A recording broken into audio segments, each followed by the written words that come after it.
Coba perhatikan peristiwa berikut. Excuse me, sir? Could you please hand me my wallet? You want me to pick it? Yeah?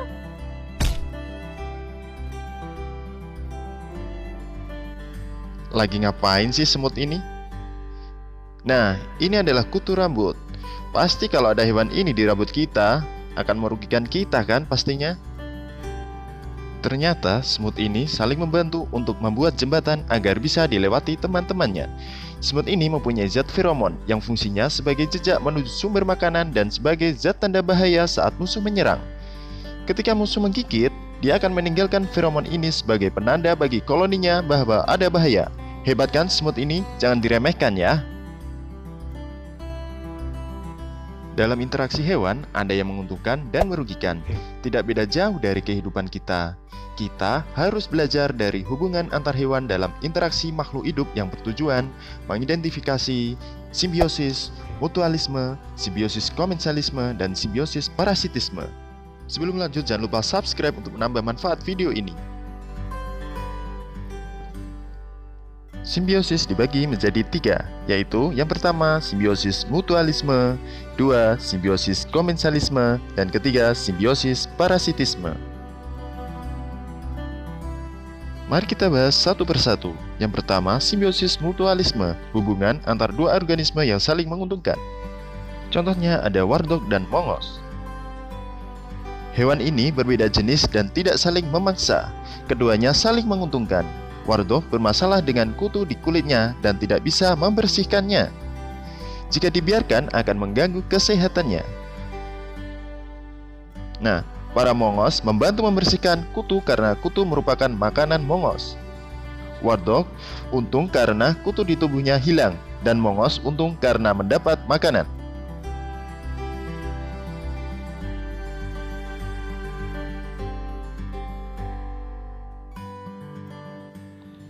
Contoh selanjutnya yaitu lebah dan bunga. Lebah mendapat keuntungan dengan menghisap nektar yang didapat dari bunga, dan bunga juga mendapat manfaat yaitu lebah dapat membantu proses penyerbukan. Contoh selanjutnya ada kerbau dan burung. Burung oxpecker dan sejenisnya datang dan mendapat keuntungan karena memakan kutu di tubuh kerbau. Kerbau untung karena tubuhnya jadi bersih. Burung ini juga menjalin hubungan mutualisme dengan badak, kuda nil, wildebeest, zebra, gajah, dan jerapah. Buaya merupakan hewan yang rakus dan buas dalam mencari mangsa. Dia tidak pilih-pilih dalam memakan mangsanya.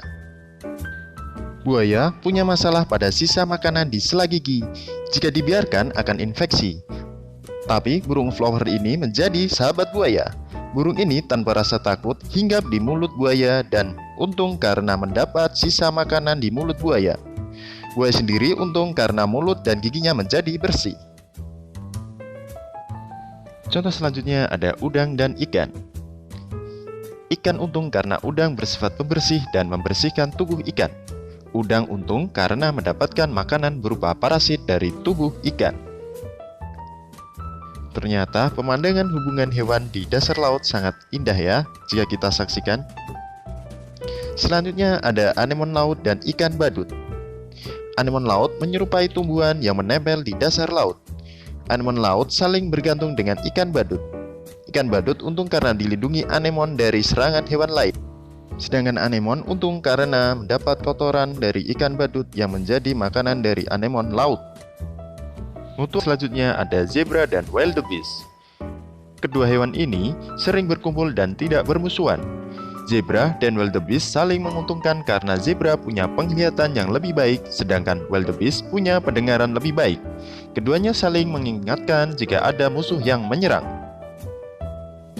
Selanjutnya ada simbiosis komensalisme, yaitu hubungan dua organisme yang satu untung, yang satunya tidak untung dan tidak rugi.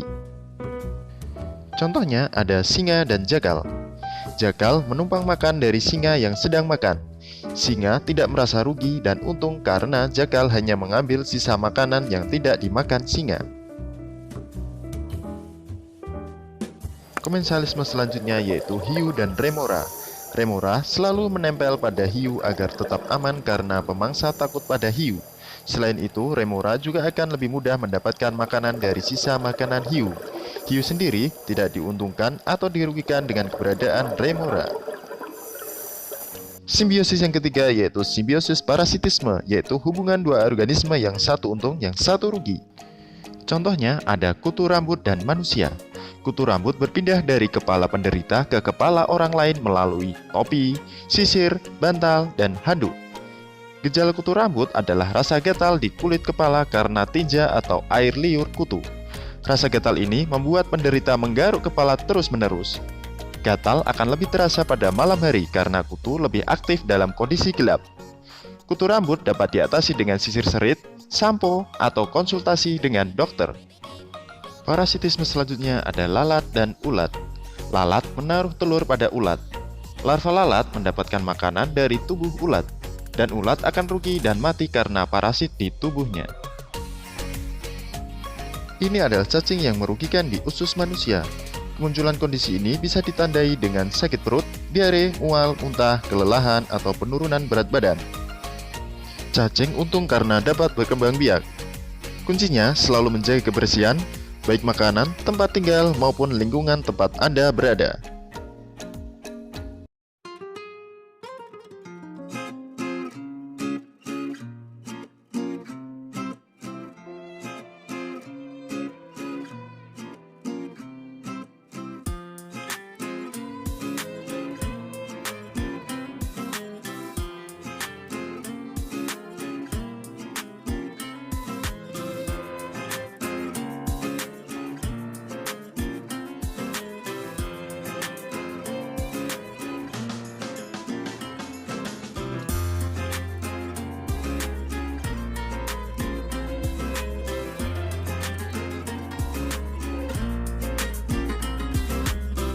Everything's good, bro?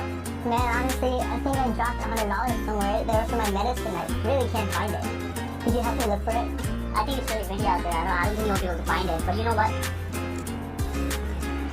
Here. No, it's okay. Keep it, man. You need it. No, but it's okay. I feel bad. No. It's gonna make me feel good. Please keep it. Thank you so much, sir. I really appreciate it. Don't say that. Thank you so much. Have a nice day. Oh, my bad. Thank you.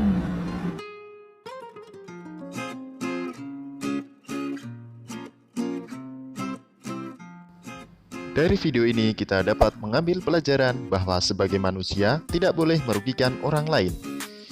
Sebagai manusia yang bernilai adalah yang bermanfaat untuk sesama dan semua makhluk hidup. Silahkan share, like, dan bagikan video ini agar semakin bermanfaat. Terima kasih.